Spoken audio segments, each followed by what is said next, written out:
నారా లోకేష్ని గెలిపిస్తే ప్రజలకు అందుబాటులో ఉండాలని జేబీఎం పార్టీ వ్యవస్థాపక అధ్యక్షులు మంగళగిరి ఎమ్మెల్యే అభ్యర్థి జడ శ్రావణ్ కుమార్ అన్నారు. తాడపల్లి ప్రకాశం బ్యారేజ్ నుంచి మంగళగిరి వరకు ఆయన తన ప్రచార కార్యక్రమాన్ని నిర్వహించారు.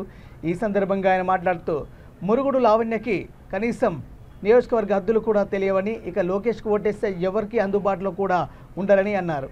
భారత్ పార్టీ వ్యవస్థాపక అధ్యక్షులుగా ఈ నియోజకవర్గం నుంచి రేపు ఎమ్మెల్యేగా పోటీ చేస్తున్న అభ్యర్థిగా ఈ నియోజకవర్గంలో ప్రజలను కలుసుకునేటువంటి ఒక సువర్ణ అవకాశం నాకు కలిగినందుకు మంగళగిరి ప్రజలందరికీ కూడా హృదయపూర్వకంగా శిరస్సు వంచి నమస్సమాంజలి తెలియజేస్తున్నాను. ఈ మంగళగిరి కాన్స్టిట్యున్సీలో 1952వ సంవత్సరం నుంచి ఈ రోజు వరకు పరిపాలించినటువంటి పరిపాలకులందరూ కూడా వాళ్ళ పార్టీల ఎజెండాలు మోసారు తప్ప ఒక్క పార్టీ కూడా ప్రజల ఎజెండాని మోయలేదు అని చెప్పటానికి నా దగ్గర 100 ఉదాహరణలు ఉన్నాయి. మంగళగిరి నియోజకవర్గంలో అత్యున్నతమైనటువంటి చదువుకున్నటువంటి అభ్యర్థులు ఉన్నటువంటి నియోజకవర్గంగా, బడుగు బలహీన వర్గాలు, దళిత వర్గాలు 75% ఉన్నటువంటి నియోజకవర్గంగా, ఈ రాష్ట్రంలోనే అత్యున్నతమైనటువంటి వసతులు ఉన్నటువంటి నియోజకవర్గంగా, వనరులు ఉన్నటువంటి నియోజకవర్గంగా ఉన్న ఈ నియోజకవర్గం ఈ రోజున పట్టుమని 10 మందికి ఉపాధి కల్పించే ఒక ఫ్యాక్టరీకి పెట్టడానికి నోచుకొని నియోజకవర్గంగా మిగిలిపోయింది.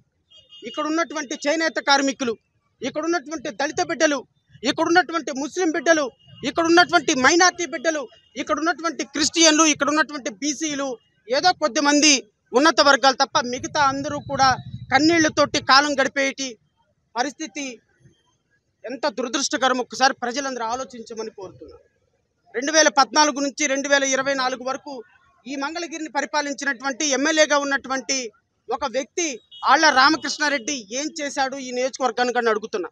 కొన్నాళ్ళేమో జగన్మోహన్ రెడ్డి పాదయాత్రకి వాటర్ సప్లై చేసి భోజనాలు సప్లై చేశాడు. కొన్ని సంవత్సరాలేమో మంగళగిరి కాన్స్టిట్యున్సీలో తనకున్నటువంటి వ్యవసాయం చేస్తూ కరకట్ట కమలహాసన్గా నటించడం తప్ప ప్రజలకు చేసిన సేవ ఏమి లేదు.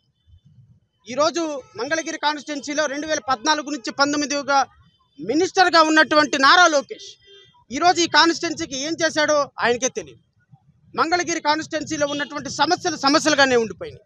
ఈ రాష్ట్రంలో 4 మండలాలు అమరావతిలో ఉన్నటువంటి తాడికొండలో ఉన్నటువంటి రాజధాని ప్రాంతాలుగా ఉంటే ఈరోజు ఆ రైతులందరూ అల్లో రామచంద్రని బాధపడుతుంటే కనీసం ఒక ముఖ్యమంత్రి కొడుకుగా ఉండి, ఒక మంత్రిగా ఉండి కనీసం మంగళగిరి కాన్స్టిట్యున్సీని నీ సామాజిక వర్గాన్ని తప్ప బడుగు బలహీన వర్గాలను కానీ, నిరుపేదలను కానీ వారి కష్టానికి వాళ్ళకి వదిలేసి ఈరోజు తగుదనమ్మా అని ఓటు అడగటానికి ఏ ముఖం పెట్టుకుని వస్తున్నావు నారా లోకేష్ అని అడుగుతున్నా.